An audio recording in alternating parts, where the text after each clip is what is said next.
রাত 2টার দিকে আমার হাজবেন্ড কল করে বলল, তুমি খেয়ে ঘুমিয়ে পড়ো, আজকে আর আমি আসবো না, অনেক কাজ, আমি কাল সকালে আসবো। এই বলে ফোনটা কেটে দিল। কি আর করার, আমি আর অপেক্ষা না করে খেয়ে দিয়ে ঘুমিয়ে পড়লাম।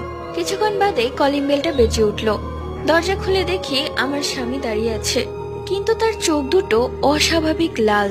দেখে মনে হচ্ছে তার চোখের মধ্যে কোনো মনি নেই, হয়তো কেউ খুবলে বের করে ফেলেছে।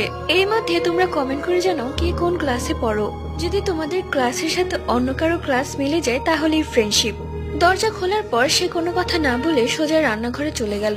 আমি মনে মনে ভাবলাম হঠাৎ আবার কি হলো। এরই মধ্যে ওই ঘর থেকে আমার ফোনটা বেজে চলেছে। কলটা ধরতে ওপাশ থেকে আমার স্বামী বলল, তুমি রাগ করো না আর দরজা খুলো না, আমি কালকে সকালেই চলে আসব। আমি কলটা রেখে দৌড়ে রান্নাঘরে এলাম। এসে দেখি রান্নাঘরের তরকারিগুলো মেঝেতে পড়ে আছে, আর ঘরে কেউ নেই।